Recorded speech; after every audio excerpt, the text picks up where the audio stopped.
सकता है, जो कि हम लोग को तोड़ने का काम कर रहे हैं। और यही 2019 का जब चुनाव आएगा तो ये देखिएगा कि सपा में सब भागेंगे। मेरी एक चुनौती है, मेरा वादा है कि एकदम 100% ये लोग सपा का सहयोग करेंगे, क्योंकि षड्यंत्र के तहत ये लोग आए हैं। और महाराज जी को तो आप लोग जानते ही होंगे कि जब वो बोलते हैं और जो कहते हैं वो करते हैं। महाराज जी साफ शब्दों में कहा था, जिस दिन हिंदुत्व का सोच भाजपा छोड़ देगी मैं पार्टी छोड़ दूंगी। आप लोगों ने सुना होगा, लेकिन जैसे ही प्रधानमंत्री मुख्यमंत्री बनते हैं वैसे ही राम मंदिर का निर्माण कार्य शुरू हो जाता है। ये ऐतिहासिक फैसला है मित्रों। अभी आप लोगों ने जौनपुर में देखा होगा, एक हरिजन परिवार के यहाँ घुस के कुछ मुसलमानों ने उनके पशुओं को जला दिया, उनको घरों को जला दिया। अभी 2-3 दिन का पहले का मैटर है। उस समय मायावती जी कहाँ थी, मुलायम सिंह यादव कहाँ थे, भीम आर्मी कहाँ थी? पूज्य योगी आदित्य महाराज जी ने उस मुसलमानों के ऊपर एनएसएस के तहत कार्रवाई की है। एनएसएस के तहत जानते हैं कार्रवाई का मतलब 10 सालों की सजा होगी, उससे पहले आपको बेल नहीं मिलेगा। तो पूज्य योगी आदित्य महाराज हिंदुओं की देख रेख करते हैं, हिंदुओं को तोड़ने का काम हम लोग नहीं करते हैं। तो आप लोगों को सोचना है कि मायावती जी को चुनेंगे कि जो सिर्फ मूर्तियां बनाती हैं, और ये अखिलेश यादव को चुनेंगे कि जो टोटी तक की चोरी करते हैं। आप लोग को यही तय करना है, हिंदुत्व को चुनेंगे या उस जातिवाद को चुनेंगे।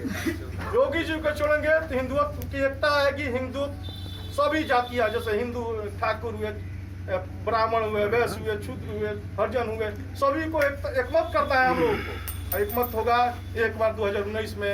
आप लोग भाइयों फिर योगी जी को मुख्यमंत्री बनाइए। मैं कहता हूँ, दावे के साथ कहता हूँ कि 2019 में 24 आने तक, 24 के आते ही ये देश, और 2022 में फिर मुख्यमंत्री का चुनाव होगा। 2022 में जैसे ही मुख्यमंत्री चुनाव बनेंगे मुख्यमंत्री की कुर्सी पे, मैं देखना भाइयों, मैं दावे के साथ करना चाहता हूँ कि हिंदू राष्ट्र भी होने से कोई नहीं रोक सकता है। तो आप लोगों को निरंतर योगी जी के कंधों को मजबूत करना है। मजबूती कैसे आएगी? हम लोग में जातिवाद समाप्त करना होगा। हम लोगों ने अभी अपना अपना परिचय दिया। सब लोगों ने कहा कि मैं सिंह हूँ, मैं ब्राह्मण हूँ, मैं ये हूँ, मैं फलाना हूँ, मैं ठिकाना हूँ। लेकिन यही मुसलमानों से पूछेंगे तो क्या कहते हैं? बताते हैं कि अपनी जाति कुछ बताते हैं, मैं सिर्फ कहते हैं कि मैं मुसलमान हूँ। ऐसे ही आप लोगों को कहना है कि मैं भी हिंदू हूँ, मैं भी सनातनी हूँ। सनातनी वो है कि जिसका जो अमर है उसका कोई मिटा नहीं सकता है। आप लोगों ने देखा होगा क्रिश्चियन के कौन थे देवता का कौन थे, ईसा मसीह, उनकी भी मृत्यु हुई होगी, हुई थी ना, क्रॉस में लटकाया गया था। पैगंबर साहब थे मुसलमानों को, उनका भी मृत्यु हुई थी।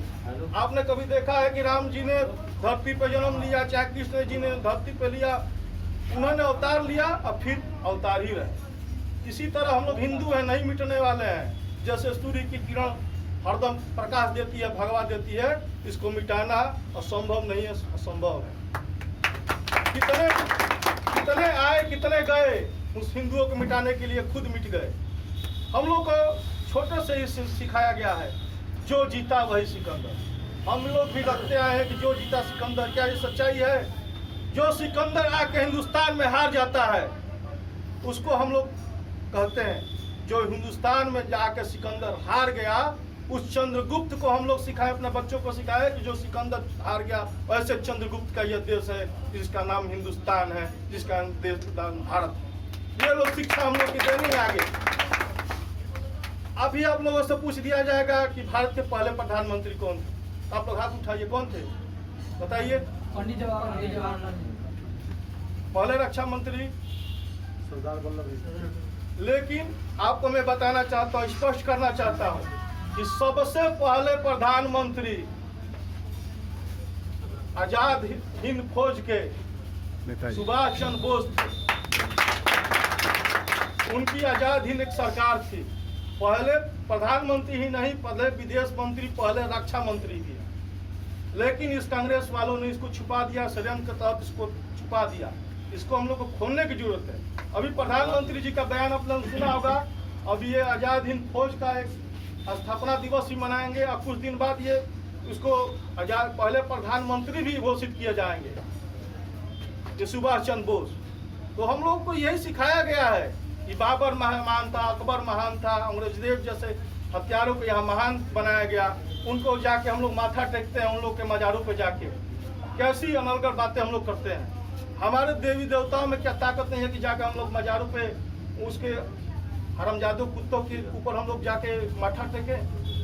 ऐसा उनको बताना होगा कि हमारे धर्म में जो ताकत है वो किसी के धर्म में नहीं ताकत है। तो भाइयों, मैं अपील करना चाहता हूँ इस माध्यम से कि आप लोग पहले तो ये जो कोरोना की आपदा चल रही है, जो भी हमारे गरीब भाई हैं उन लोग के घर पे जाइए, उन लोग की जो भी समस्या है, उनकी जो भी ज़रूरतें हैं उनका पूरा करिए। नहीं पूरा होता है तो हम लोग से कहिए, हम लोग घर में सहायता करेंगे। सभी लोग अगर 10-10 रुपया भी मिला के सहयोग करते हैं तो हम गरीबों का मदद कर सकते हैं। हम लोग तो ये भी सोच रहे हैं कि जैसे कि मुसलमानों सबसे ज़्यादा फल कौन बेचता है, तो मुसलमान बेचते हैं। हम लोग एक कोई गरीब को एक ठेला दिया जाए, सबसे पहले हिंदू गरीब को, उस ठेले पर वो फल बेचे, चाहे सब्जी बेचे। मीट मुर्गा की दुकानें पर हम लोग जाते हैं, बहुत हिंदू भाई जाते होंगे, सब लोग खाते हैं, जाते हैं उनके, लेकिन वो हलाला किया हुआ तो मुर्गा होता है। आप जो झटका देकर देंगे तो मुसलमान आपका नहीं मुर्गा खाएंगे।